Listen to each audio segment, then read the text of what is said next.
Veja no ICL Notícias, segunda edição. Flávio sem apoio. Caiado e Kassab reforçam projetos próprios para a eleição presidencial e isolam filho de Bolsonaro. Controle absoluto. Conselho de Paz quer que faixa de Gaza seja governada por pessoas indicadas por Trump. O ICL Notícias, segunda edição, está no ar.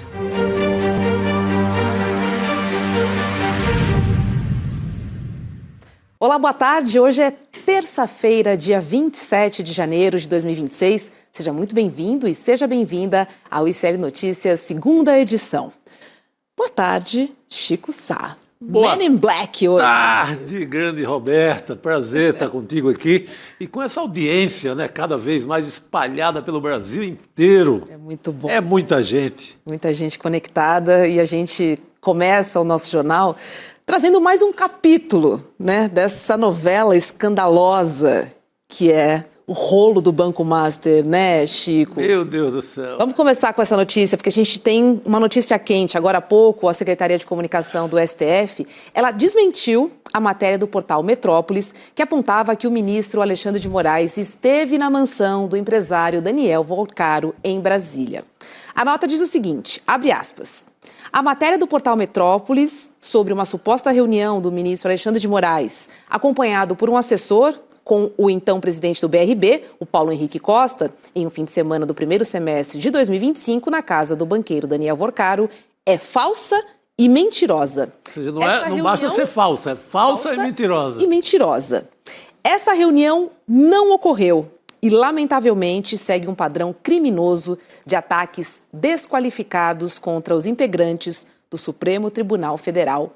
Fecha aspas. Olha só, Chico. Caramba, porque foi o capítulo, foi o episódio da tarde, né, de escândalo, digamos, de uma pequena novidade dentro desse escândalo todo, e agora o Xandão, que deve ser ele, desmente e diz que não estava lá.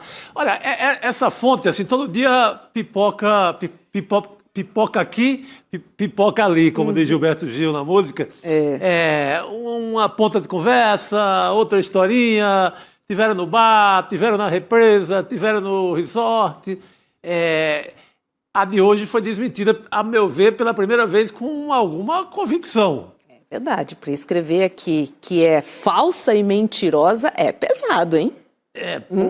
Teria que agora o portal... Agora tem que aparecer uma foto. O portal pode avançar, né, nas investigações. Pois é. Já que parece que tem ali um tesouro, uma caixa, aquela caixa gigante que a gente guarda ali dentro do armário, para um dia, quando você reencontra seus inimigos, começar a botar um pedaço de uma fita cassete aqui, outro pedaço no VHS acolá, aquelas fitas velhas de outro tempo, que parece muito isso. É alguém que tem ali um baú contra essa turma toda e que vai soltando agora uma pontinha aqui, outra pontinha lá. Parece que a pontinha de hoje requer de mais documentação. Materialidade. Para lembrar nosso amigo Calejão, materialidade. Essa é a palavra. Cadê, né? Porque é o seguinte, gente, segundo a reportagem, o ministro do STF também teria estado na mansão do banqueiro uma segunda vez para acompanhar o resultado das eleições estadunidenses em 6 de novembro de 2024. Questionado sobre os encontros, o Daniel Volcaro e o Paulo Henrique disseram que não vão comentar o assunto. Eu vou chamar nosso colega Luiz Costa Pinto para a gente falar sobre este capítulo quentíssimo. Pô, Lula sabe como funciona. Acabou de ser liberado, Lula. E o STF desmente a reportagem que dizia que o Xandão teria estado na casa de Daniel Volcaro e que teria conversado, então, com o presidente do BRB, fumando um charuto super caro, tomando um vinho daqueles, num bunker super high society, mas veio a nota do Supremo Tribunal Federal dizendo que é falsa e mentirosa. Agora, queremos materialidade sobre isso, né, Lula? Boa noite. Boa tarde ainda. Exatamente, boa tarde, Roberta, boa tarde, Chico e quem nos assiste. Roberta, Chico, e o Chico sabe disso porque morou um tempo aqui em Brasília, a gente está no recesso parlamentar, recesso do judiciário, que também leva a um recesso das notícias verdadeiras, um recesso da verdade. Doutor Ulisses Guimarães chamava esses momentos, né, quando começavam a pipocar informações, fake news. Naquela época não se chamava fake news, chamava mentira mesmo, né? Ele chamava isso de flores do recesso. Então nós estamos vendo vicejarem as flores do recesso brasiliense, nesse caso o Master Reag BRB. Né? Esse escândalo ele tem três faces, ele é um prisma, né? A notícia vem como um raio de luz, mas quando chega no prisma, ela se fragmenta, e se fragmenta em mentiras. E isso é operação dos fatos. Operação dos fatos promovida por escritórios de advocacia, por gestores de crise e por spin doctors que existem aos borbotões, né, no Cerrado Brasiliense. E nós estamos vendo nesse momento o reaquecimento de pequenos fatos, de pequenas notícias que são costuradas como uma colcha de verdade e oferecida ao público para criar um contexto que, de alguma forma, amplifica a crise para algum lado ou leva a sua leitura para algum lado aonde esteja o interesse de quem está fabricando esses fatos. Estou falando isso não apenas por causa dessa informação divulgada no site Metrópolis agora no começo no fim da tarde, né, da ocorrência dessa reunião já negada pelo ministro Alexandre de Moraes, mas também pela divulgação desde o começo da manhã, pelo próprio portal Metrópolis, depois chancelada pelo UOL, com ares de um grande escândalo, de que o ex-ministro da Justiça, Ricardo Lewandowski, tinha mantido um contrato de consultoria com o Banco Master. Isso nada disso era novo, né? Nós mesmos aqui no N2, aqui no N2, com Chico na bancada, a Gabi, você não estava, Roberta, né? O Rodrigo, né, também, eu falei, disse, olha, no dia que o ministro resolveu sair e entregar a carta de demissão, eu disse, olha, o ministro Lewandowski está saindo, um dos motivos é porque ele sabe que virão à tona os contratos que ele mantinha na época em que ele não era ministro da Justiça e não estava mais no Supremo Tribunal Federal. Esses contratos viriam à tona, eles existiam, todo mundo sabia, né? Eles só não tinham ganhado os contornos de escândalo. Então, o que está acontecendo é uma grande manipulação de pedaços de verdade, né, que o conjunto delas, só quem o tem é o próprio Daniel Vorcaro, seus sócios, seus comparsas, seus advogados e seus gestores de crise. E aí, entre os sócios, entre os advogados, entre os comparsas, entre os gestores de crise, a gente tem que incluir alguns políticos que estão sumindo, escorrendo desse noticiário, como o senador Ciro Nogueira, presidente do PP, que era o maior amigo e abre-alas do Banco Master na esplanada dos ministérios.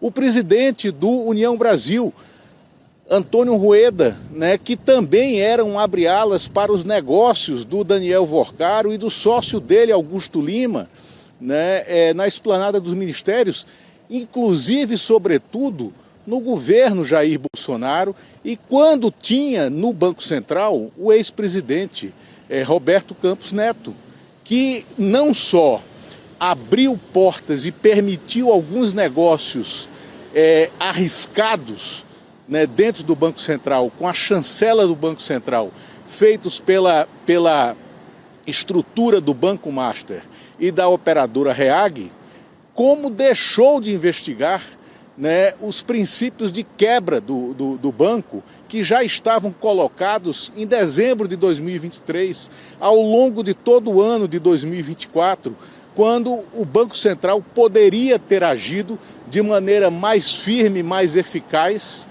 né, para conter a quebra que já era iminente do Banco Master, né, e evitar essa pantomima que foi feita com a falsa aquisição do Banco Master pelo BRB, Banco Regional de Brasília, né, que era um embuste de operação financeira feita apenas para maquiar balanços e que teve que ser feito no ano de 2025, quando o sistema de fiscalização funcionou corretamente dentro de todos os parâmetros legais, como funcionou. E aí se gerou essa crise. Então, desculpem o alongamento, Roberta, Chico, mas é isso que ocorreu. É isso que está ocorrendo. É o vicejamento, né, das flores do recesso, né, nesse período aqui em Brasília. E aí aquele lembrete, né? A gente tem que tomar muito cuidado com as notícias que chegam por todos os lados, porque é um jogo de interesses também nos bastidores, para tentar desviar a atenção, plantar uma notícia, fazer pressão. As notícias podem sugerir uma certa chantagem em relação a nomes, pessoas, envolvidos. Enfim, Chico, é um quebra-cabeças, assim. É um jogo de xadrez, na verdade, que a gente está vivenciando. Roberta, mas você foi ao ponto aí, né? É um noticiário que você pode manipulá-lo e começar a puxar uma figura para ficar mais em evidência, esconder outras.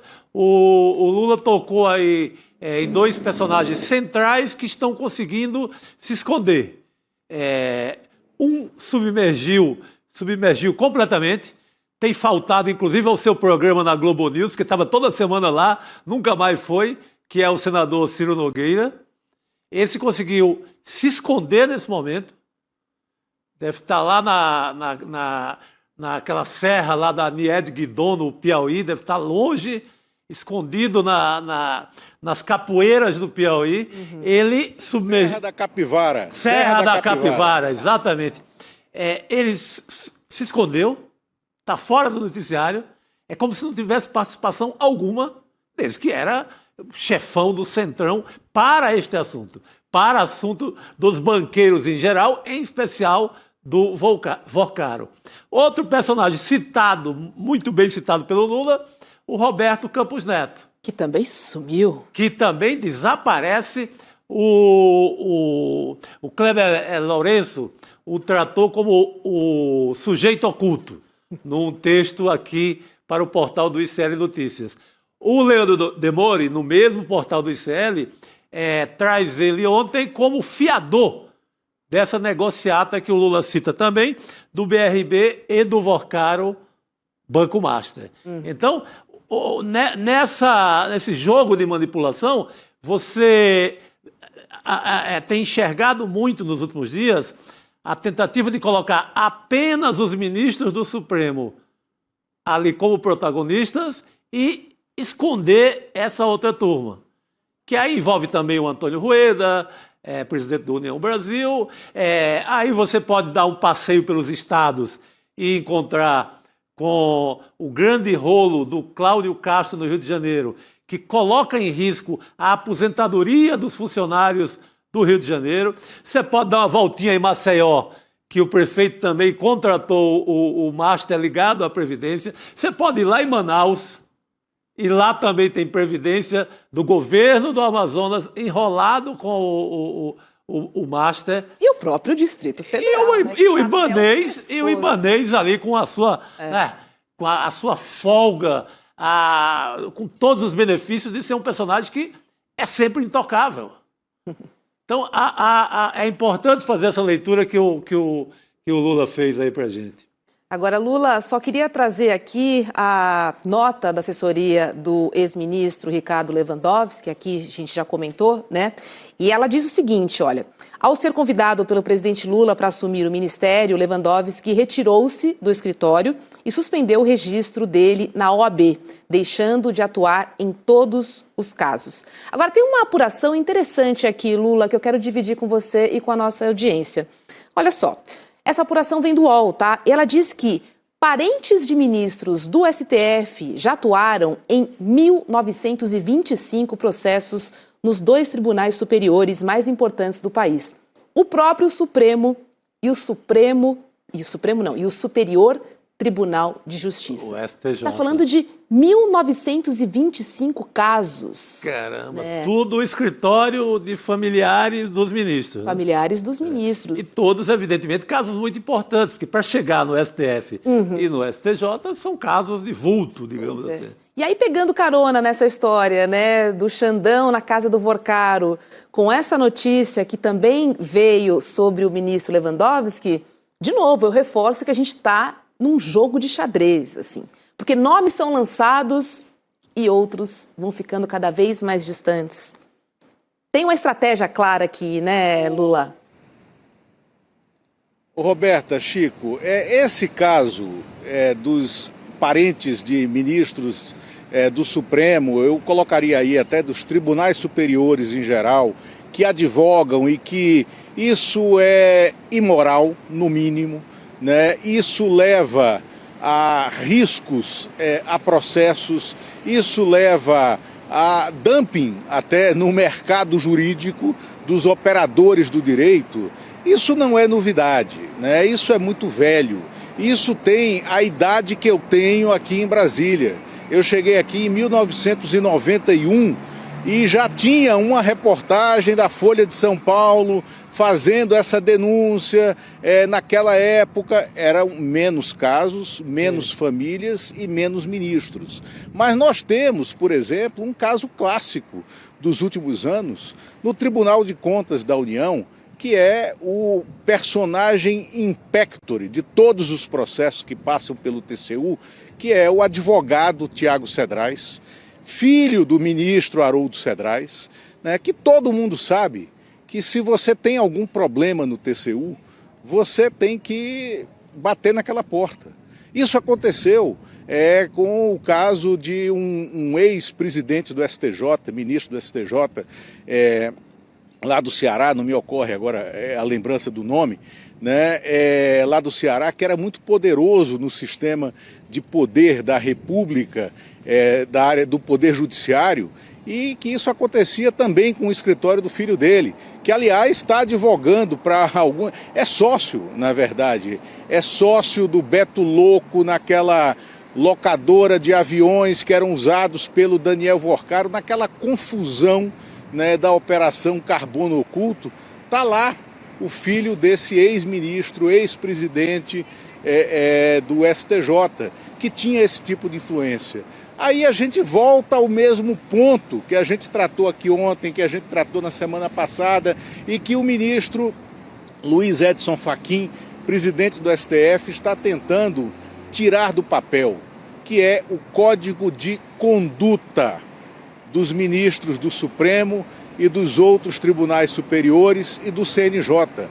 Tem que haver um código de conduta para regular essas más práticas e essas práticas arriscadas, né, dos operadores do direito, como eles gostam de se chamar. Pois é, código de conduta já. Agora, não precisaria ter um código de conduta para te dizer que você não pode pegar o jatinho num caso que você está enrolado, né? Você não... Desculpas. Gente, uma passagem de avião, né? Umas coisas que esses caras ganham bem exatamente para isso, né? Para ter um salário que gere mais independência. Então não precisa estar nesse varejão ali, se sujando, né? Tão pouco. A não ser que tenha uma intenção maior nessa viagem, porque o preço de um ticket para um ministro do STF pagar, para ele é tão pouco. Tem que ter esse código. Isso, porque é o seguinte, virar ministro do Supremo Tribunal Federal ou do STJ ou de algum outro tribunal superior, antigamente era o ápice de uma biografia de um jurista, né, ou de uma jurista. E agora parece que virou trajetória da própria biografia e que termina sendo ficha corrida e não biografia, como a gente, aliás, falou ontem também. E olha, o presidente do Supremo Tribunal Federal, o ministro Edson Fachin, disse em entrevista ao jornal Globo que não vai ficar de braços cruzados na hipótese de ter que avaliar questionamentos sobre o caso do Banco Master. A gente tem aqui aspas do presidente do STF. Como presidente do tribunal, não posso antecipar juízo sobre circunstâncias que eventualmente serão apreciadas pelo colegiado. Parte do que foi mencionado envolve atos não jurisdicionais. Mas uma coisa é certa, quando for necessário atuar, eu não vou cruzar os braços. Doa a quem doer. E é isso, né, Chico? Acho que, enfim, a gente está trabalhando e conversando sobre esse código de conduta. Agora, essa questão do Toffoli, do caso do Banco Master, é um problema criado pelo próprio STF, na minha opinião. Sim. Sabe? Sim. Porque assim, por que o Toffoli foi subir, Lula, esse caso?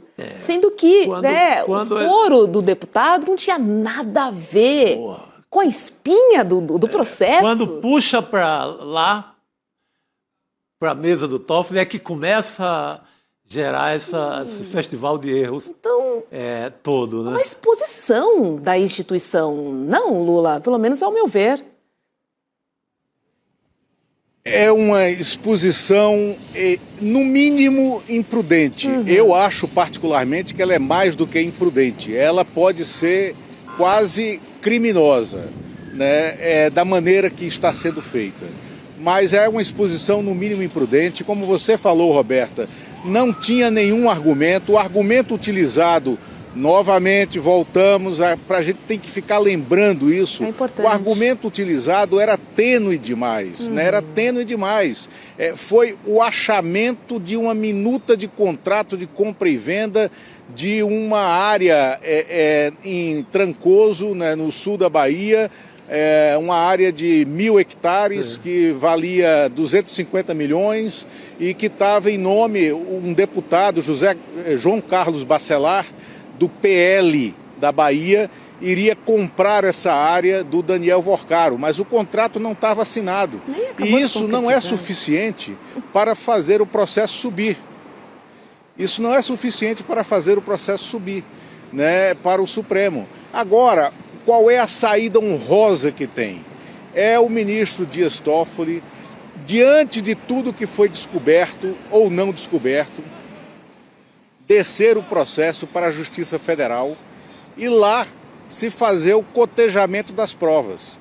E a parte do processo que tiver que subir, sobe para o STF ou para o STJ, no caso dos governadores, como é o caso do Ibanez Rocha, aqui do Distrito Federal. Exatamente, como é o caso do Cláudio Castro, né? Voltando a repetir. Eu estou falando muito no Cláudio Castro hoje porque eu tenho muitos amigos... por ter morado no Rio, muitos amigos funcionários públicos do Rio de Janeiro. E está um pânico medonho. E minha aposentadoria? Eu vou receber isso? Ou vai ficar no Master? Ou o governador vai pegar... Quanto o governador vai ter direito de pegar de volta lá para garantir, para cobrir as aposentadorias dos funcionários públicos do Rio de Janeiro? Aposentados estes que já estão sem aumento há século. O Cláudio Castro está matando... Está matando ali na unha mesmo os aposentados do Rio de Janeiro. Aí agora vem esse caso do Master. O cara fica, meu Deus do céu, o que é que vai acontecer comigo? Está garantido? Vou ter esse direito a sobreviver daqui para frente? Então, está na mão do Cláudio Castro essa história toda, esse rolo que não é pouco. Aí é vida real. Aquelas pessoas não vão ter como sobreviver. Que difícil. Aí, claro, um caso desse sobe, obviamente, para o STJ, porque ele ocupa o cargo de governador. Pois é. E olha, gente... Exatamente, Chico. E... Vai lá, Lula. Não, pode ir lá, vai lá. Não, eu ia só completar que no caso do Rio Previdência, o governo do Rio de Janeiro, a Rio Previdência comprou R$1 bilhão em títulos, né, do Banco Master. E esse bilhão de reais, se verificou agora, já virou um rombo de 1 bilhão e 400 milhões de reais. E a Rio Previdência não reajusta, Chico, né, a aposentadoria dos funcionários públicos do Rio de Janeiro há 10 anos. Há 10 anos. Caramba. Exatamente. Eu falei que era muito tempo, mas não lembrava que são 10 anos, uma década. Nossa, é muito tempo. E agora não, além do não aumento, agora você tem numa perspectiva o fim da aposentadoria. Esse dinheiro vai comprometer, esse 1 bilhão e 400 não podem mais produzir. Assim, isso é muito cruel. É muito cruel, Chico. Por isso que é importante, assim, a gente aqui no ICL e também no portal, nos textos escritos, eu acho que tem feito uma cobertura muito interessante, porque a gente mantém o noticiário dos ministros, algum envolvimento, a relação com escritórios de advocacia, tem que manter, isso é notícia, mas não esquece o foco, que é o rombo do Banco Master. O rombo que talvez seja o maior escândalo financeiro desse país. Eu lembro ali nos anos 90 do Banco Marca Sidan, que deu na prisão de um banqueiro, Salvatore Cacciola. Nossa.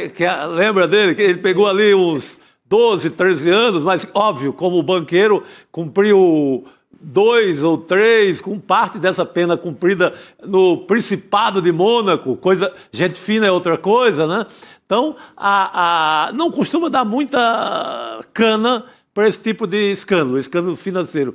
Mas a gente tem ressaltado muito isso aqui, fala-se de algum comprometimento dos ministros do Supremo ou ministros de qualquer tribunal superior, mas sem perder o foco na roubalheira. Sim. Porque senão daqui a pouco vão encobrir. Exatamente. Vão encobrir a roubalheira. Vai desaparecer o Ibanez, vai desaparecer a chave do cofre, o BRB vai ser descoberto aí com rombo faraônico e não vai ser feito nada, porque estarão todos os repórteres desse país voltados para 2 ministros do Supremo. Então tem que ser mais bem distribuído essa cobertura. Né, Lula? Não pode acabar em pizza, assim como acabou o escândalo das Americanas. Né? Eu, por exemplo, não recebi nada até agora. Nada. Pois é, Raul. Nada. Mas é o seguinte, não acabará em pizza, as investigações estão em curso. No caso do BRB, aqui em Brasília, há uma consequência já muito evidente no ar, nesse ar das flores do recesso, né, aqui em Brasília, que é a possibilidade de o Ibanez Rocha abortar a sua carreira política. Hoje, só o que se falou em Brasília foi de que ele já estava negociando a sua desistência à candidatura ao Senado Federal, e eu apurei que isso está de fato acontecendo. Ele negou, deu algumas entrevistas, mandou algumas notas negando, mas sem que fosse uma negativa peremptória, uma negativa direta, como foi, aliás, essa nota do ministro Alexandre de Moraes, que falou que era, ao mesmo tempo, mentira e fake news, né? Isso é uma mentira, é uma fake news. Então, não houve essa negativa peremptória. Por quê? Ibanez Rocha só está há 8 anos na política, né? O primeiro cargo que ele disputou foi o de governo do Distrito Federal. Venceu e foi reeleito. E ele manteve uma estrutura de poder dentro do Palácio do Buriti, a sua imagem e semelhança, com uma arrogância profunda e uma centralização total de todos os atos, e transformando o BRB, que era um banco regional que tinha sido restaurado no mandato do antecessor dele, o Rodrigo Hollenberg, era um banco sem muitas ambições, um banco realmente regional e com uma importância relativa no cenário do funcionalismo público de Brasília. Mas o Ibanez consegue dar um chute nesse banco para cima, fazendo operações que a gente vê hoje, a gente sabe hoje, suspeitas, maquiagens de balanço, operações que não eram corretas dentro da administração bancária e que deu no que deu.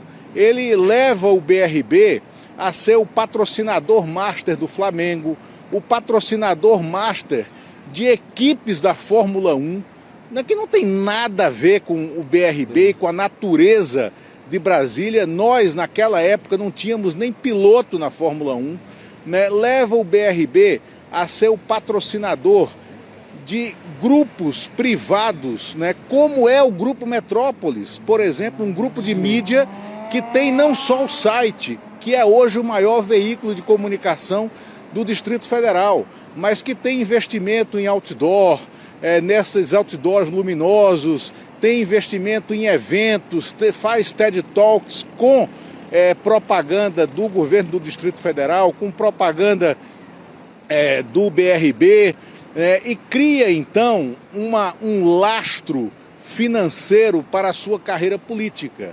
E que neste momento a carreira está ruindo, porque ele se lamentou na sexta-feira passada, né, desse momento que ele está vivendo, e ele cometeu, numa conversa com um amigo, né, que é também meu amigo, ele cometeu uma confissão imprudente.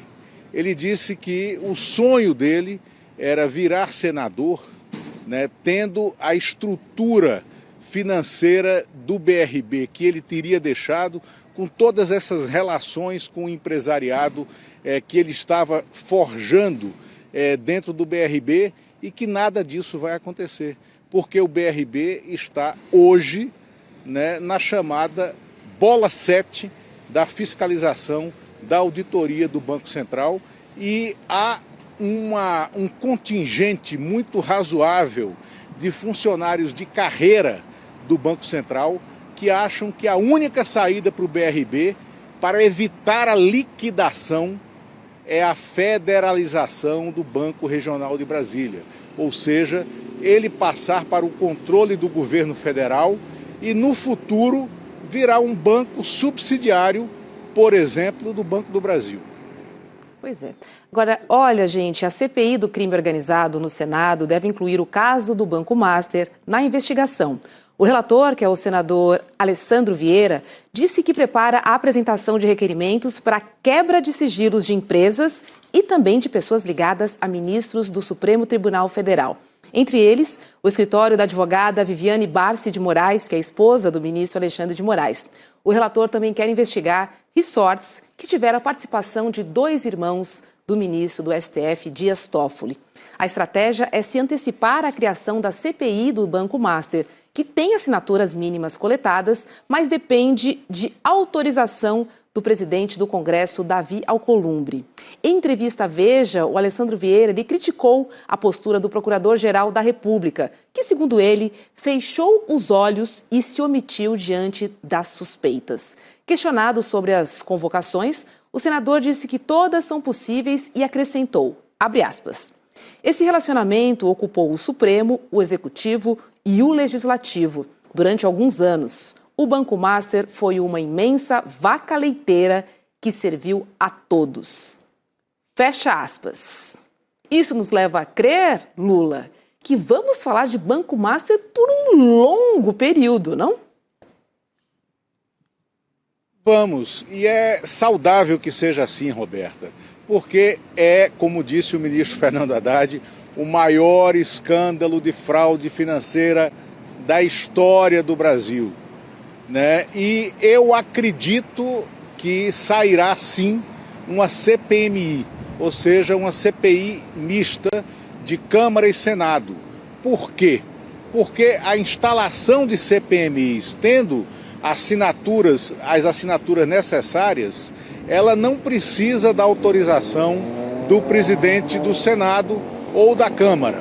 Ela é automaticamente aprovada e instalada já por uma vasta jurisprudência. Uma CPI específica do Senado ou específica da Câmara, essas sim, essas têm que ter autorização, tem que ter liberação dos presidentes das duas casas, mas uma CPI mista não. E há material suficiente para uma CPI mista, você apurando todas as falcatruas, todas essas operações irregulares de Master, de REAG e de BRB. Material é que não falta para essas apurações. Só que tem que lembrar que é ano eleitoral, esse assunto não cai bem no Centrão. O Centrão é quem manda nessas assinaturas. O Alexandre Vieira sabe disso, esse discurso dele já é também um material eleitoral para a história. Sabe que se tocar no ministro Toffoli, vai tocar também no Ratinho Pai e no Ratinho Júnior. Então, eu acho, Lula, assim, você dá um rasante assim, nas pessoas envolvidas nesse escândalo, a chance dessa CPMI ter sucesso mesmo, ter aquela energia de uma CPI que deixa resultado, eu acho que é muito pequeno, na minha avaliação, por conta período eleitoral e o grande interesse do Centrão. O Centrão é sócio do Daniel Vorcaro em vários ramais. Tem avião, tem tudo. O que foi encontrado. Então, eu não sei se é algo chamativo para o Centrão uma CPMI dessa natureza. Você acha que eles vão acabar mais se protegendo? Eles vão fazer até investigando, ensaiar ali alguma coisa, mas não vão nem assinar nada. Eu acho que não sai. É palpite, mas eu Pode ser. Isso. Tá bom. Vamos aguardar. Vamos aguardar. O famoso vamos aguardar. Mas, com certeza, né, Chico? Estamos Ciro Nogueira vai querer uma CPI. Ciro Nogueira está escondido lá na serra lá da Capivara. E é a maior bancada também. Serra da Capivara. Exatamente. Pelo amor de Deus. Vamos aguardar. O fato é que a cada hora, como disse o Lula ontem, surge um novo fato. Então a gente tá de olho nessa novela aí. Lula, obrigada, viu? E boa noite para você. Exatamente, obrigado. Tá bom, tô às ordens aqui. Grande abraço, Chico. Grande abraço, Roberta. Muito bom, Lula. Obrigado, querida. Olha, o ano acabou de começar e o clima de incertezas, você sabe, já domina os mercados globais. Clima de incerteza por conta de escândalos domésticos, guerras, Donald Trump no poder, Nova Gaza vem aí, enfim. Tá uma loucura esse mundo que a gente está vivendo. Então, diante de tantos conflitos e tantas incertezas, saber como construir um patrimônio sólido é fundamental. É fundamental para você. Por isso eu tenho um convite, tá? Vem aí o Mapa da Mina 2026 com Eduardo Moreira. Este é o maior evento para quem quer investir nesse ano de 2026, tá? Ano de eleição, não se esqueça. Então, o Mapa da Mina é uma aula gratuita em que o Edu, então, dá suas previsões para os juros, para as principais bolsas do mundo e também para o dólar. Enquanto o mercado segue errando previsões, o Mapa da Mina é o único evento que crava todas as suas previsões. O Edu já está estudando há algumas semanas, tá? Então, se eu fosse você, eu não perderia de jeito nenhum. E essa aula vai acontecer na quinta-feira agora, que é dia 29 de janeiro, às 8 horas da noite, tá? Corra e garanta a sua vaga em icln2.com.br. É muito importante a gente começar o ano bem informado, porque o Mapa da Mina começa com o Edu dando um panorama, né, geral desse ano, para depois sim... E esse ano o Edu já é muito estudioso para fazer esse Mapa da Mina. Esse ano é estudo em dobro, porque as reviravoltas do mundo, né, se acorda, tá todo mundo se protegendo em ouro, porque os Estados Unidos está com aquela bagunça do Trump, o mundo árabe com o petróleo estourando. Então, tem que ser muito estudo e muito repertório, muita experiência. Muito bom. Que não falta ao Edu Moreira. É isso aí. O Mapa da Mina 2026 vem aí. Olha, a gente conversa agora com a cientista política, com a Cecília Oliveira. Oi, Cecília. Boa noite, seja muito bem-vinda. É um prazer falar com você de novo. Olá, boa noite, gente. Prazer estar aqui. mais uma vez. Que bom, Cecília. Bem-vinda. Nenhum problema é pior para o brasileiro do que a corrupção na política. Isso é o que mostra uma pesquisa nacional de opinião encomendada pelo ICL e realizado pela Ágora Consultores, que ouviu quase 10 mil pessoas de todo o país. A gente tem as telas aqui. Olha só, gente. Quão grave os seguintes problemas lhe parecem? Esta é a pergunta, tá? E aí o que a gente vê aqui na tela? Que 99% dos entrevistados consideram a corrupção na política como grave, sendo que 95% classificam como muito grave.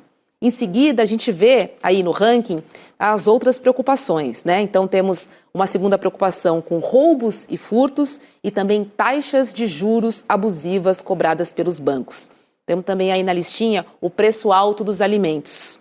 Então, de uma maneira ou de outra, parece que os brasileiros têm mesmo medo de serem roubados, né, Cecília? Agora é interessante a gente tratar como 95% acreditam que corrupção na política é muito grave, assim, um número bem importante aqui dessa pesquisa, né? Preço alto dos alimentos, 83% fica lá embaixo. E é um item básico de necessidade também, né? Sem dúvida. Dando uma olhada na pesquisa, a gente consegue perceber que essa questão do crime e da punição, elas aparecem assim como problemas morais, né? Não só como coisas práticas. Então, a corrupção política ela é muito importante nesse sentido.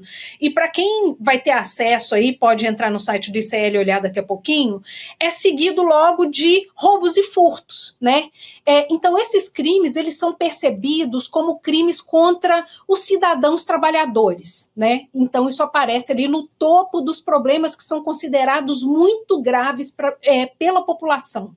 Então, o enquadramento do crime, ele não é só uma falha do Estado, eles não enxergam isso como uma falha do Estado, isso é visto como um desvio moral que exige uma resposta exemplar. Então, isso ajuda a gente a entender e a explicar por que gestos punitivos, e aí a gente pode pensar nessas operações policiais muito letais, o show mesmo de força, isso é avaliado positivamente mesmo quando os resultados eles não são muito concretos.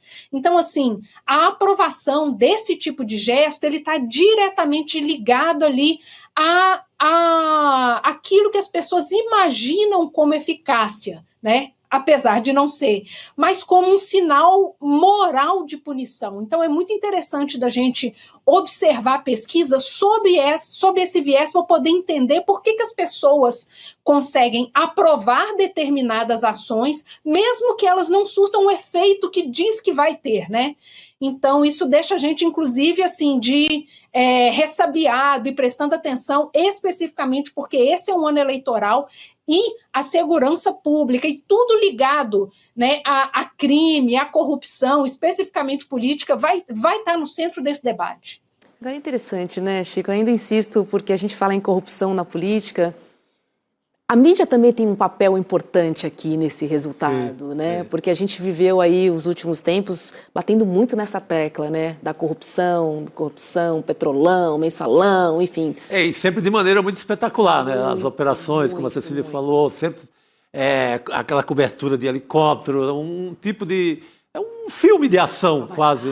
Um filme de ação, né, quase. E a Cecília falando, me lembrei dessas ações de segurança muito eleitoreiras, me lembrei da chacina praticada pelo governador Cláudio Castro no Rio de Janeiro.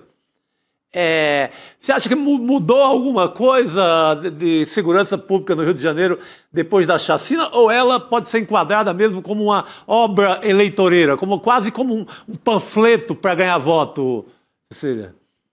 Chico, você trouxe o exemplo perfeito, né? Porque a gente teve ali uma operação que foi largamente noticiada e, assim, rendeu muitas imagens, muitas fotos que serão fotos históricas sobre a história do nosso país, sobre a história do Rio. E quando você analisa o lugar, você vai ver que, obviamente, o Comando Vermelho não acabou, o tráfico naquele lugar não acabou, as pessoas contra as quais foi emitido ali os mandados de prisão, elas não foram presas, o traficante mais procurado do Rio de Janeiro, que estaria naquela localidade, não foi preso. Ou seja, todo aquele espetáculo midiático, ele rendeu um sucesso específico que foi melhorar a colocação do Castro nas pesquisas eleitorais. Então, para o objetivo central do Castro, foi excelente, a gente não pode questionar o sucesso eleitoral que ele teve. Mas se a gente pensar isso na prática, isso não teve efeito algum. Tudo está exatamente como sempre esteve naquela localidade, porque a gente fica atacando as coisas muito na superficialidade. Obviamente que uma operação localizada em um único bairro não vai acabar com o Comando Vermelho, que é uma facção nacionalizada e que já opera em outros países. Por isso que eu sempre bato na tecla que quando a gente for debater segurança pública e for propor soluções para a segurança pública, a gente não pode falar nessa perspectiva só estadual. A gente precisa que o governo federal encampe a segurança pública, porque a gente precisa de alguém, né, de um ente que esteja capacitado a conversar, inclusive, com outros países, porque isso não é um problema local mais. As facções, elas não são locais e estaduais mais, né? Então, assim, a gente viu ali o exemplo na prática em relação a essa pesquisa. Eu não sei se vocês vão lembrar que logo em seguida saiu uma pesquisa falando que os moradores aprovavam esse tipo de operação. Conversa diretamente com essa pesquisa nova de agora. Mas tem um detalhe que foi pouquíssimo comentado em relação a essa pesquisa antiga, que é: as mesmas pessoas que aprovaram essa operação, elas disseram que não se sentem seguras, que elas se sentem menos seguras depois desse tipo de operação. Então, isso precisa ser levado em consideração quando a gente vai analisar a situação e, especialmente, os candidatos, eles precisam estar atentos ao conversar com seus eleitores em relação a isso. Porque não é mais sobre apresentar soluções palpáveis. Você precisa estar apto a comunicar com as pessoas que têm medo, né? Então, assim, é uma situação bem específica. Você precisa comunicar com as pessoas que têm medo e têm urgência em resolver esse problema. É isso, né, Chico? Porque às vezes a gente vê a necropolítica funcionando, mas na prática, de verdade, é um susto para as pessoas. Porque ela funciona tão bem que isso pode acontecer novamente. Sim. A gente está num ano de eleição. Pode ser incorporado àquela rotina, né? Eu quero segurança, mas não da maneira que você está propondo. Uma comunidade que já vive imprensada entre o crime organizado e a polícia o ano inteiro. Exatamente. E Cecília entende muito disso, porque ela é autora de um livraço que eu vou aproveitar a presença dela para recomendar, que é Como Nasce um Miliciano. Muito bem. Quer conhecer o Rio de Janeiro e essa parte de violência que toma conta do Brasil inteiro, na ótica das milícias, leia o livro da Cecília. Cecília Oliveira, obrigada. Eu falei que você é cientista política, mas na verdade você é jornalista investigativa, uma baita jornalista investigativa. Desculpas, viu? E obrigada por estar conosco aqui novamente. Um beijo para você. Muito obrigada pelo convite, muito obrigada aí pela cortesia, Chico. Nos vemos aí numa próxima. Gosto muito do livro. Tchau, tchau. A gente comenta agora esse racha que está acontecendo na direita para a eleição. Vamos falar muito de eleição. Desde o ano passado a gente está falando de eleição, na verdade. O Flávio Bolsonaro ele tem feito o que pode para tentar unificar, né, os partidos de centro e centro-direita em torno da candidatura dele. Mas Ronaldo Caiado e Gilberto Kassab não querem embarcar nessa. Segundo uma apuração do Metrópolis, o governador de Goiás, Ronaldo Caiado, cogita inclusive deixar o União Brasil e conversa com 3 partidos. São eles Republicanos, Podemos e Solidariedade. Já o presidente do PSD, o Gilberto Kassab, desejou boa sorte para o Flávio Bolsonaro, mas disse que o partido tem seus próprios planos para a eleição presidencial. Olha o que ele disse em entrevista à CNN, abre aspas. O PSD tem uma posição muito clara. Todos sabem que se o governador Tarcísio for candidato, o PSD irá apoiar o Tarcísio.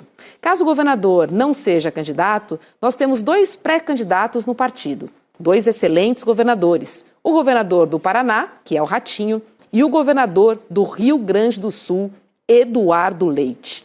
Chico, Kassab, para mim, tá mais para Ratinho que Eduardo Leite. Né? Totalmente Ratinho. Ele citou ali o governador do Rio Grande do Sul, Eduardo Leite, generosidade. É também do partido, então ele fez uma menção ali, né? Esqueceu, para citar mais um governador do partido dele, a Raquel Queiroz, lá de Pernambuco, que é também do partido dele, mas é candidata à reeleição. Mas ele citou ali por uma gentileza. O candidato, se for, é o Ratinho, como o Lula Costa Pinto já havia falado na possibilidade do Ratinho, e o Caiado também querendo, o que prova que a direita vai bem rachadinha para a eleição, né? Vai com 3 candidatos, com o Flávio, o Caiado, que teima desesperadamente, e o Ratinho Júnior. É interessante para a direita e para a extrema-direita, no caso do Flávio Bolsonaro, na perspectiva de evitar a vitória de Lula no primeiro turno. Porque aí você tem pode ter uma soma de voto maior desse trio aí e impedir uma vitória do Lula em primeiro turno, que seria com 50% mais um voto, né? E o que, pelas pesquisas, falta muito pouco. É uma vitória possível. Mesmo depois a pesquisas apontando uma eleição difícil no segundo turno, porque aí fica fla-flu. Não, e aí todo mundo vai apoiar o candidato deles, né? Aí eles se juntam. É Lula e quem não gosta de Lula. Exatamente. Vai ser uma eleição meio de plebiscito nesse sentido, né? Mas tá pintando um inconformismo da direita e da extrema-direita de que o Flávio não é um grande nome para representá-los. Ao mesmo tempo, o bolsonarismo, o próprio Jair Bolsonaro, não abre mão de ter alguém da família, porque é mais rentável, inclusive financeiramente, fundo eleitoral, os rolos que se faz com a candidatura, e você faz deputado, você faz uma bancada, faz senadores, não entrega, por exemplo, ao Tarcísio ou ao Ratinho ou a qualquer outro.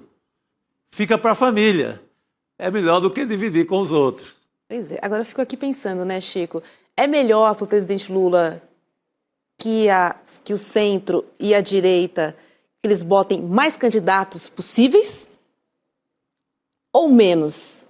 O que você acha? Porque se tiverem mais candidatos, talvez pulverize um pouco mais, né?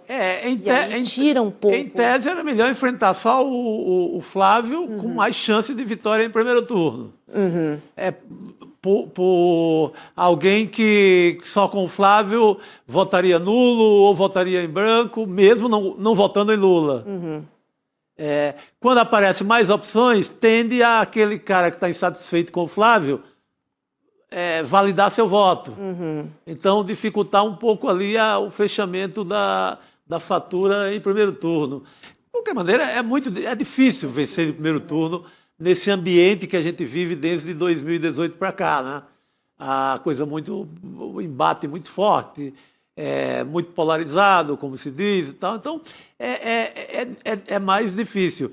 Pro jogo, assim, eu acho que quanto mais candidato de direita, eu acho que o passeio do Lula fica mais fácil. Mais fácil. Porque ele não vai brigar só com um, né? Embora todos o ataquem, ele vai brigar com vários, fica mais diluído, né? Do que Bolsonaro-Lula. Boa. Olha só, gente, tem conversas que não envelhecem, né? Por isso, enquanto a nova temporada do Precisamos Conversar não estreia, a gente vai rever episódios com temas para pensar o Brasil de agora e também refletir sobre o que vem pela frente. Então, logo depois do N2, às 7 horas da noite, tem Juliana Baroni, Açucena, Márcia Tiburi e Sara Zara. E hoje elas falam sobre a exploração da fé, num debate direto sobre a relação entre religião e dinheiro. Perguntas importantes sobre esse tema virão nessa conversa. Quem lucra com a esperança alheia? Como é que a lógica do mercado ela atravessa a religião, a política e o cotidiano de milhões de brasileiros? Então não perca, né, essas respostas hoje às 7 horas da noite, coladinho aqui no N2, né, uma conversa importante, incômoda, mas necessária e muito atual.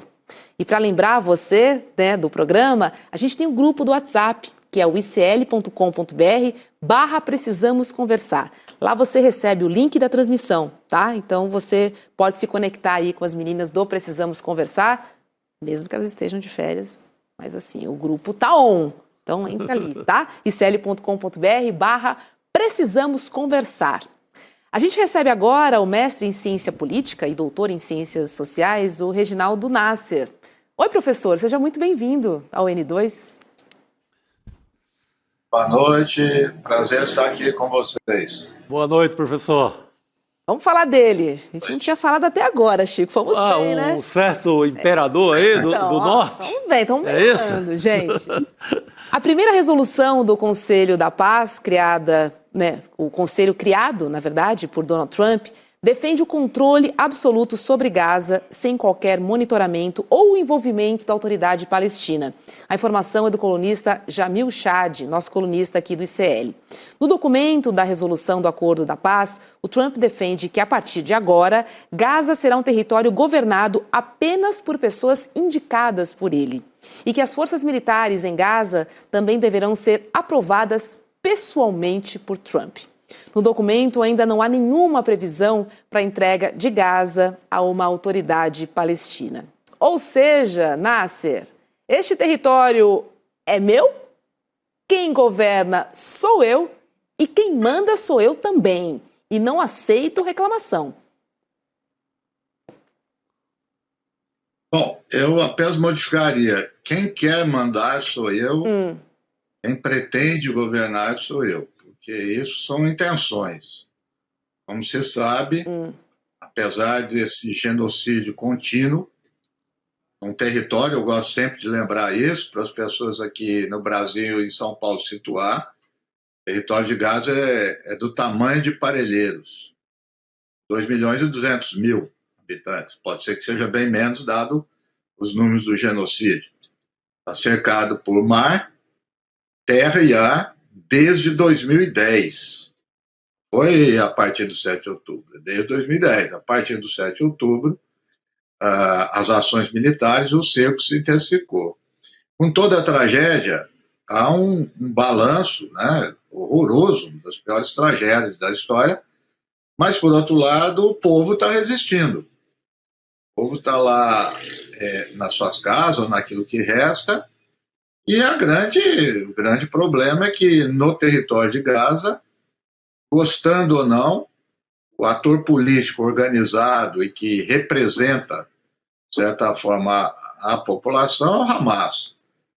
Então, isso vai ser uma grande dificuldade. Ele pode desenhar o plano que quiser, não é surpresa para alguém que sonha ou acha que é um imperador.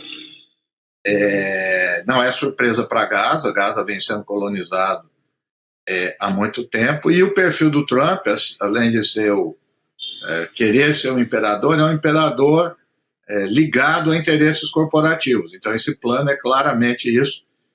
As maquetes, tudo lembra muito Dubai, né? Eles querem reeditar, fazer uma imagem de Dubai, de turismo, de cassino, de investimento. É só saber se vai conseguir. A gente tem exemplo do Afeganistão, a gente tem exemplo do Iraque, que foi um caos absoluto, né? Então, acho que a gente tem que diferenciar as intenções. É a intenção dele, mas vamos ver o que vai acontecer. Gostei, o Nasser botou a bola no chão agora, hein? Até porque também tem que pensar que esse imperador, candidato a imperador, ele está pulverizando os interesses, passa pela Groenlândia, corre para o Caribe, para a Venezuela. Tem esse embate interno que está com cheiro quase de guerra civil internamente, né, professor? Então, hoje mesmo teve outra morte, eu acabei de ver aqui na patrulha da fronteira no Arizona. Uma nova morte. Weiss? Então, é muito embate, né, para o imperador só, né, professor? Então o que eu tenho costumado dizer não é que é um império, é uma tentação imperial, quer dizer, ele tenta ser. Que há resistência de todo lado, não vai ser fácil. Então, no plano interno, como estava falando, o que está acontecendo? Essas mortes e a forma pela qual foi feito, né? Quer dizer, os vários ângulos da execução desse rapaz de 37 anos, a de hoje eu não vi, mostrando algo escabroso, um negócio horroroso. E aí também é interessante que apareceu aí uma contradição dentro da ala da direita, porque a Associação Nacional dos Rifle, né, aquela entidade de extrema-direita, bastante conhecida, que defende o povo ser armado e tal, nos Estados Unidos, ela se manifestou contra o Trump, porque o Trump levantaram a questão que esse rapaz estava armado, né? Então, uma coisa meio estranha lá dentro da direita também discutindo. E do lado, vamos dizer, internacional, como você usou a expressão baixar a bola, eu diria o seguinte, a gente precisa também ter um certo cuidado, é verdade, os Estados Unidos ainda é o maior poder militar da Terra, os maiores poderes econômicos, tudo isso eu não preciso falar aqui. Por outro lado, quais são os fatos até agora, né? O sequestro do Maduro, né, que foi o fato mais, vamos dizer, marcante, né? Foi uma ação militar exitosa e parou por aí. Quer dizer, aquilo que ele está fazendo em Gaza não é novidade, porque o Trump também, o Biden também fez o apoio a Israel. O que ele está fazendo no Irã também não é novidade, porque o Biden fez, né, no conflito com o Irã. Então, é preciso também um certo cuidado, né, com isso. Como eu disse, ele tem a intenção, até ela se realizar, é outra coisa. Então, nós não temos ainda muitos fatos, né, que levam a dizer que os Estados Unidos está alterando, eu divirjo disso, a ordem mundial. Até agora não tem. É o sequestro do Maduro e ponto final. As sanções que os Estados Unidos têm feito, se você olhar num gráfico, desde o Bush, passando pelo Obama, é algo crescente. Sempre fez isso os Estados Unidos. O que está impactando mais a gente na América Latina, com razão, é que ele voltou os olhos para cá. Né? Porque isso aí que ele está fazendo, ele fazia no Oriente Médio, ele fazia na Ásia, fazia com a Rússia, com a China. Ele voltou para cá, essa é a diferença. Agora, professor, o senhor chegou a comentar aí, né, que os Estados Unidos, eles têm um plano para a reconstrução de Gaza. Inclusive, eles renomearam, né, Gaza como Nova Gaza. Durante o Fórum Mundial Econômico em Davos, o Trump divulgou um plano do que seria, então, essa Nova Gaza num PowerPoint. A gente separou alguns slides aqui para dividir. Vamos ver juntos aqui, ó. O plano diretor, gente. A área em verde são parques, a área em amarelo são residências, em roxinho aí, rodovias e transporte local. Olha, turismo costeiro também, eles já pensaram sobre isso, porto. Enfim, tem um outro slide aqui que trata do transporte para a gente ver, ó. Vou pedir para a nossa produção colocar aí. Olha lá, Chico, turismo costeiro. O que o professor falou, que lembra Dubai, que é a mesma estética, o mesmo universo. Futurista, com esses prédios gigantes. Centro de transporte, olha a infraestrutura energética e digital que foi pensada para Gaza. E aí, ó, em Nova Rafah, o que eles pensam, né? Que lá deve ter mais de 100 mil unidades habitacionais permanentes, mais de 180 centros culturais, mais de 200 centros educacionais, mais de 75 instalações médicas. É impressionante, né, Chico? A Nova Gaza, de acordo com eles, vai ser erguida em 3 anos. E o foco, como a gente viu aqui, é transformar Gaza numa costa de turismo, né? Agora, é bom lembrar, professor, que o Donald Trump é um magnata do setor imobiliário, né? E lá no início do seu governo, o Trump, inclusive, chegou a falar em transformar Gaza numa Riviera. Então, há muitos interesses em tirar o povo de lá e conquistar este território. Conquistar, quando eu digo, é sobre isso. Não, você veja que nisso que você mostrou tem apenas um detalhe, né? Não tem gente, né? Então. Só tem prédio, estrada. É o território não tem uma que interessa. pessoa, não tem um palestino. Né? Uhum. Porque, inclusive, eu vi uma parte do plano, é um detalhe, mas, como a gente costuma dizer, o diabo você percebe no detalhe. Eu considero importante.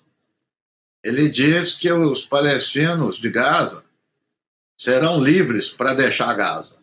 Né?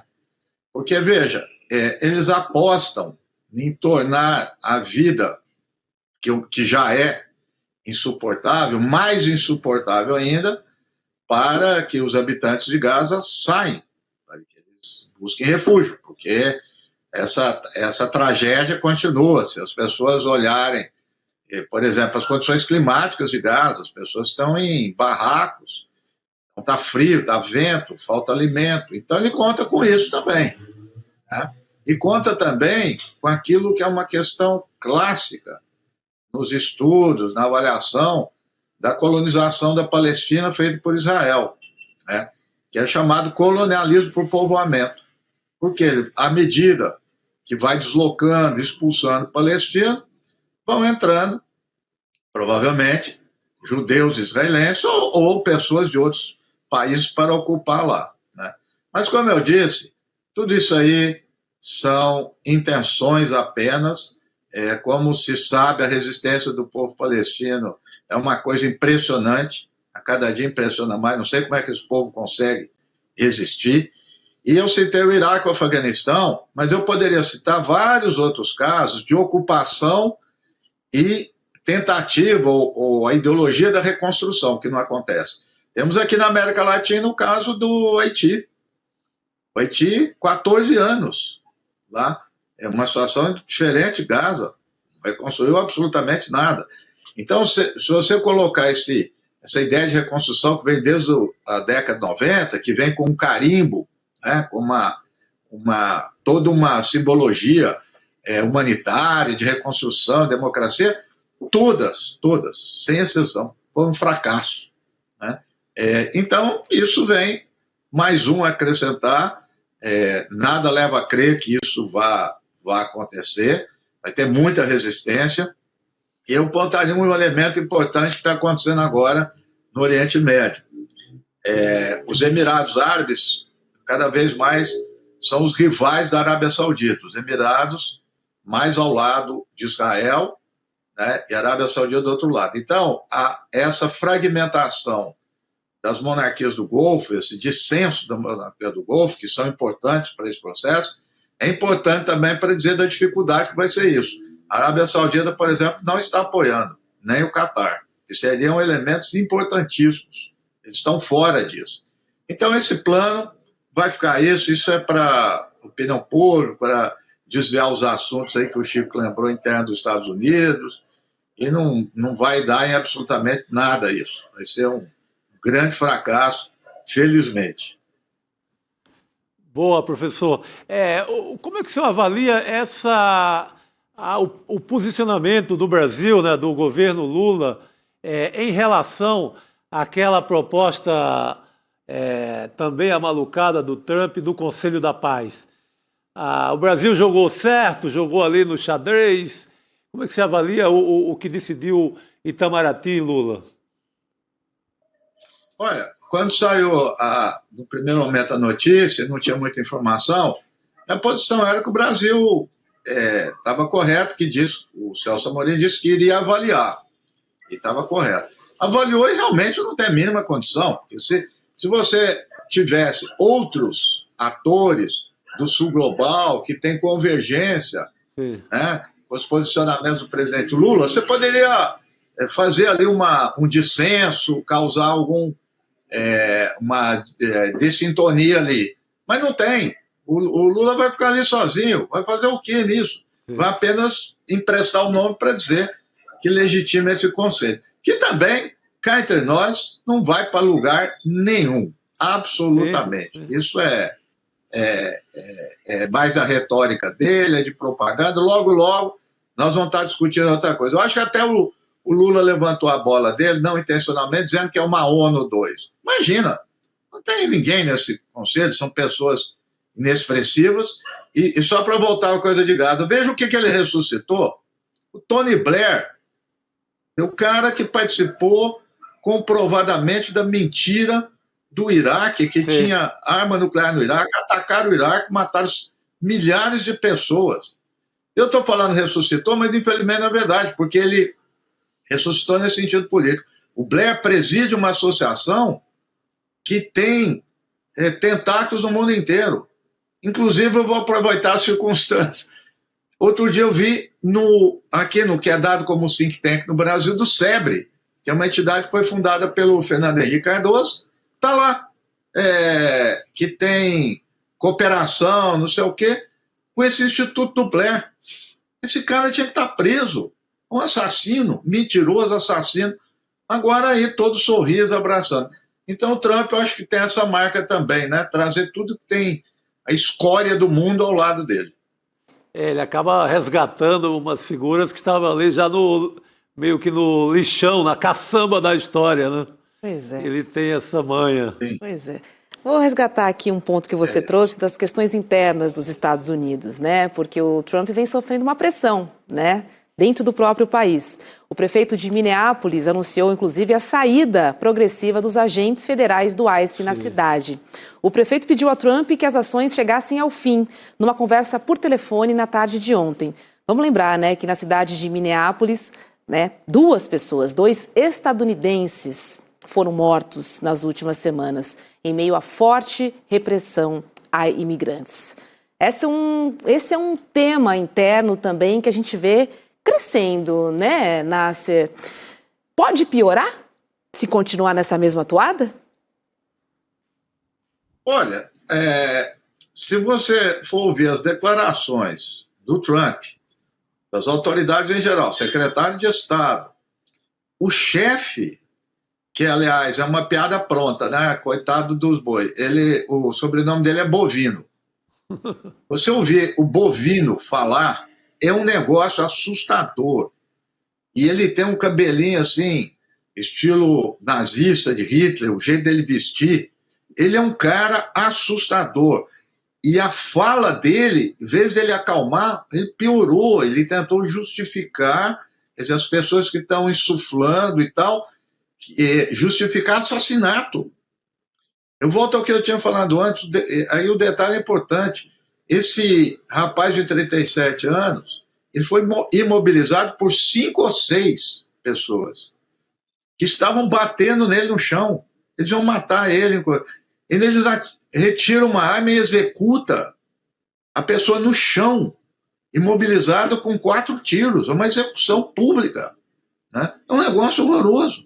Quer dizer, se é para falar, até pior do que a primeira que ele estava lutando, que aquela moça também foi executada dirigindo o carro, estava fazendo absolutamente nada.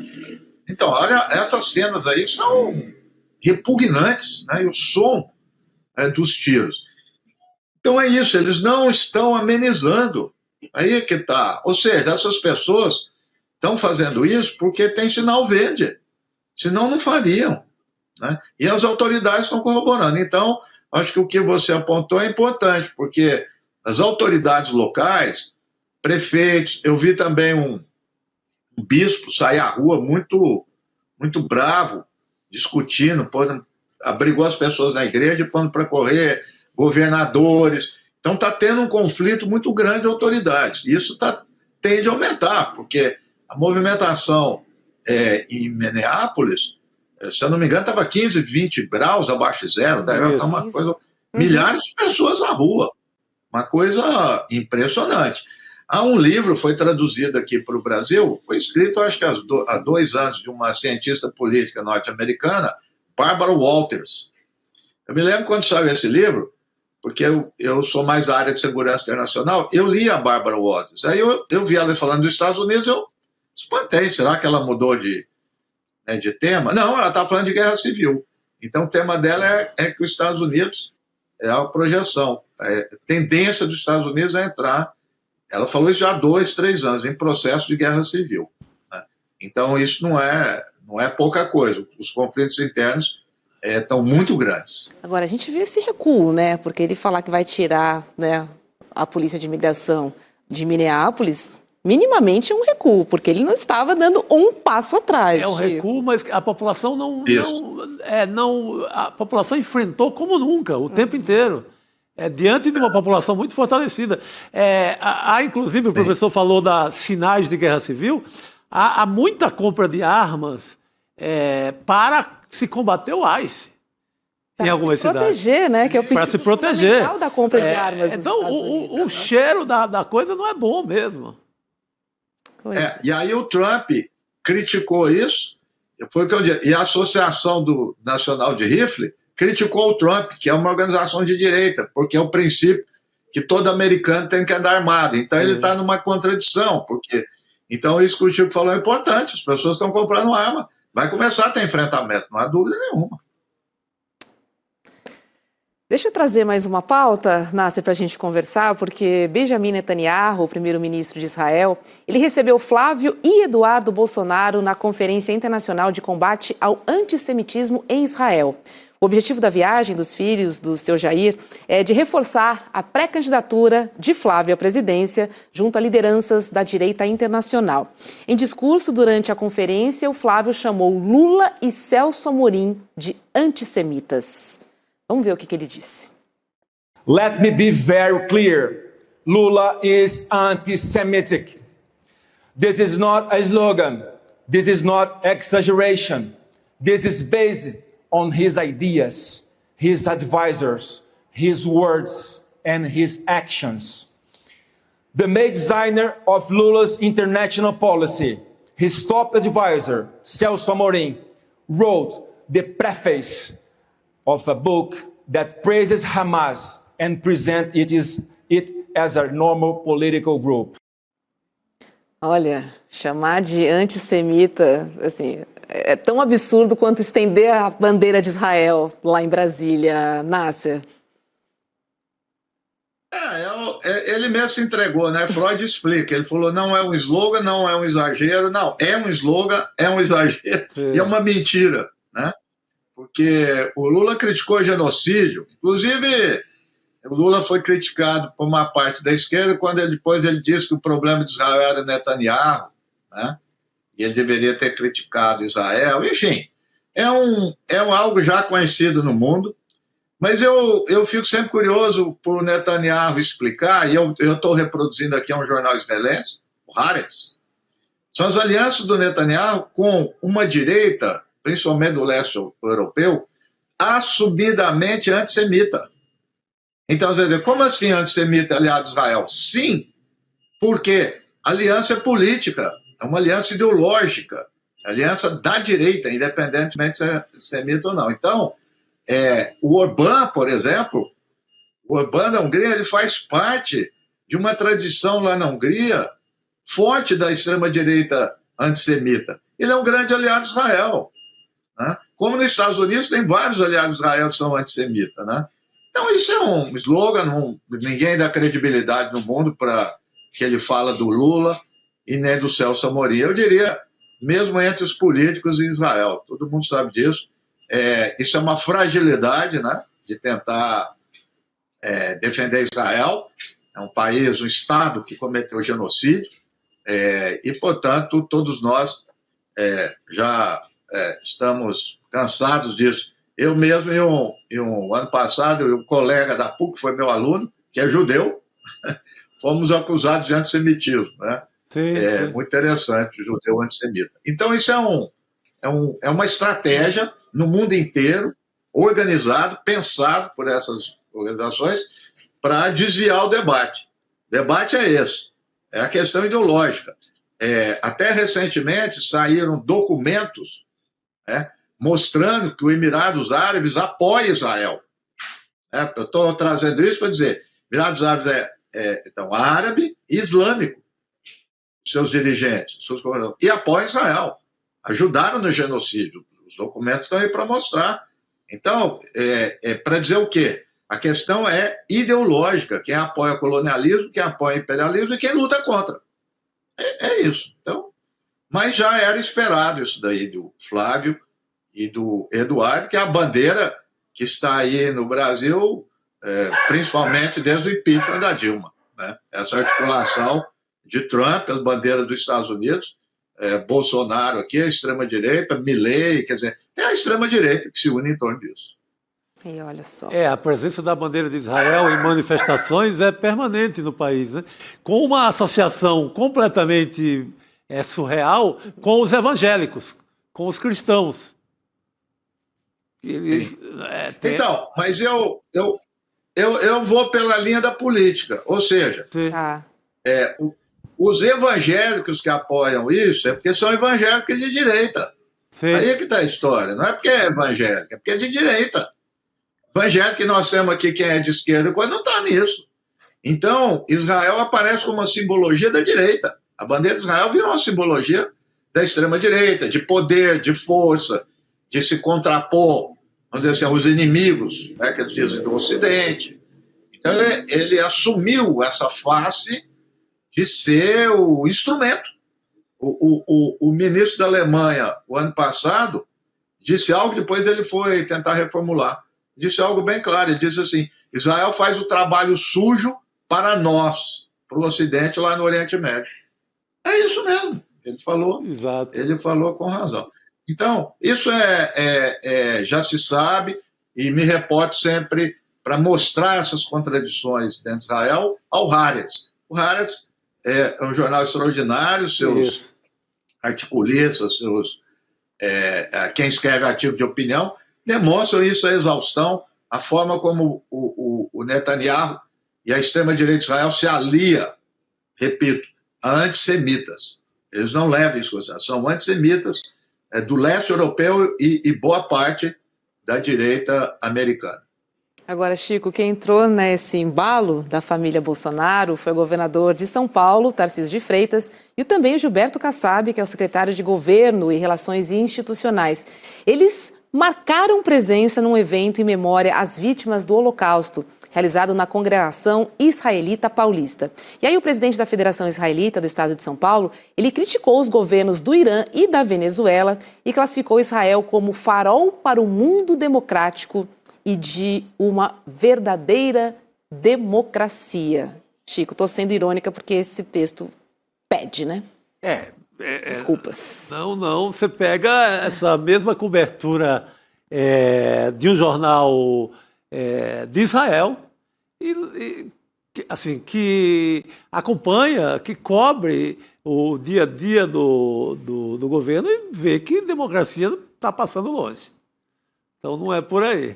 Homenagear as vítimas do Holocausto, eu acho que está dentro da agenda do mundo, do universo. Tudo bem, sem problema nenhum. Mas daí dizer que é farol da democracia para o mundo... Aí já fica difícil, né, professor? É um livro que já foi escrito há mais de 15 anos pelo... ele é antisionista, eu acabei me esquecendo o nome dele agora. É um livro fantástico que se chama A Indústria do Holocausto. Ele sempre está nas redes, aí eu acabei esquecendo o nome, muito lido e tudo. A indústria, ele é judeu, os seus pais e avós tiveram em campos de concentração e foram executados. Né? E ele escreveu esse livro já há muito tempo, chama A Indústria do Holocausto. Né? Como esses sionistas de extrema-direita tudo usam o Holocausto, né, para legitimar suas ações. Né? Então, é isso, é uma coisa já conhecida isso. Verdade. Professor Reginaldo Nasser, obrigada, viu? E uma boa noite para o senhor. Volte mais. Boa noite. Só para deixar o registro, eu acabei esquecendo, ele chama Norman Finkelstein. Poxa. Muito bom, professor. Perfeito. Completo. Boa noite. Obrigado. Boa noite. Valeu. Tenho duas notícias para a gente conversar rapidamente aqui, a gente está quase terminando. Uma diz sobre a nossa bolsa, Chico, porque se lá em 2022 o mercado financeiro torceu o nariz para o Lula, agora tem que engolir aí uma notícia muito positiva. Porque hoje o Ibovespa bateu recorde e fechou acima dos 181 mil pontos pela primeira vez, gente. A alta vem após a divulgação da inflação brasileira, que ficou abaixo do esperado, e também pelo avanço das ações mais importantes, como a entrada contínua de investidores estrangeiros na Bolsa Brasileira. Está todo mundo com medo lá fora. Aqui ainda se mostra um local mais seguro. Já o dólar fechou em em menor nível. Ele fechou menor nível desde maio de 2024. Eu não tenho aqui o valor, mas a gente vai pesquisar aqui e já passa para vocês. E tem uma outra notícia boa também, que a gente encerra aqui em alta essa edição. Uma notícia boa para o cinema brasileiro. O Agente Secreto recebeu 2 indicações para o BAFTA, considerado o Oscar britânico. O filme de Kleber Mendonça Filho vai concorrer na categoria de melhor filme em língua não inglesa e o melhor roteiro original. Já Apocalipse dos Trópicos concorre como melhor documentário. Outro brasileiro no páreo é Adolfo Veloso, indicado na categoria de melhor fotografia com o filme Sonhos de Trem. A cerimônia de premiação do BAFTA vai acontecer no dia 22 de fevereiro. Anote aí, porque a gente já está esquenta para o Oscar. Não, só vem notícia boa aí, pacote completo de Brasil. E eu tenho outra notícia boa. Opa, vai. Justiça de Santa Catarina suspende lei que acabava com cotas raciais no Estado. Aquele pequeno ditadorzinho, pequeno fascista do governador, Jorginho Melo, queria derrubar a política de cotas no Estado de Santa Catarina, rompendo com a federação, porque fala para o Brasil todo, ele queria tirar de lá. O mesmo governador que dá bolsas para milionários lá, né? Então, se a Justiça de Santa Catarina não derrubasse, seria derrota na certa para o Jorginho Melo no Supremo. Mas resolveu-se lá mesmo. Então, bom, antes, uma bela notícia. A política de cotas é uma política pública das mais bem-sucedidas no Brasil. Mudou a paisagem da Universidade Brasileira. Paisagem, tema, tudo, cor, a pauta. Então, o pequeno fascista de Santa Catarina vai ter que engolir essa. Vai, né? O Gilmar tinha pedido 48 horas para ele se explicar. Não deu, não dá. Esse Estado agora vai comandar uma avançada campanha só com pauta dessa natureza? Sabe que a primeira deputada negra, ela é catarinense, né? Era Antonieta de Barros. Sim. Então, assim, Antonieta deve estar se revirando, Jorginho Melo. É um Estado com muita história, inclusive ligada à esquerda, com revoluções. Mas de 2018 para cá, alinhou-se ali ao inferno bolsonarista e segue nessa teimosia, mas hoje não venceu. Não deu. Falei sobre o dólar, ele fechou hoje a R$ 5,20. Então, ele teve uma queda de 1,41%. E aí eu reforço, né, a importância do mapa da mina para a gente entender o que está acontecendo. Dólar caindo, bolsa subindo. Aí se você abre o jornal, assim, a previsão não era bem essa, né, para quem não torcia para o Lula. E aí você que tem um dinheirinho e quer investir, faz o quê? Bem aproveitar essa aula com o Eduardo Moreira no Mapa da Mina, que ele vai te contar tudo, vai fazer essa previsão, vai fazer esse panorama, né, desse momento que a gente está vivendo e aí indicar as melhores opções para você investir o seu din-din. Tá bom? Não cair nessas previsões aí desses profetas. Imagina eu fico pensando em quem caiu ao longo do ano inteiro nas previsões das consultorias da Faria Lima, nas previsões dos analistas de jornal, da maioria deles, que era tudo na linha compra dólar, abriu o ano passado, compra dólar, que vai estar nas alturas e tal. Essa gente se deu mal, falta de conhecimento. Pois é, eu conheço um cara que se deu mal nessas aí, o nome dele é Guga Noblar, conhece? Pô, Guga, pelo amor de Deus. Guga não vai perder o Mapa da Mina, hein? Beijo, Chico. Beijo, querida. Beijo, comunidade, obrigada por sua companhia. Amanhã nós estamos de volta às 5:30 da tarde, agora tem Precisamos Conversar. É com vocês, meninas. Quantos golpes aconteceram no mercado financeiro em 2021? Teve Banco Master, teve o faraó lá dos bitcoins. Agora, teve muita gente que não caiu em nenhum desses golpes, que não comprou COI, que não comprou CDB do Banco Master. Sabe por quê? Porque assistiu o Mapa da Mina em 2025. O encontro que a gente faz todos os anos em janeiro para fazer nossas previsões e alertas sobre o ano que está por vir. O Mapa da Mina 2026 vai acontecer no dia 29 de janeiro, uma quinta-feira, às 8 horas da noite. E você pode participar gratuitamente. Em 2025, a gente acertou todas as previsões. E a gente vai trabalhar muito para fazer boas previsões em 2026 também.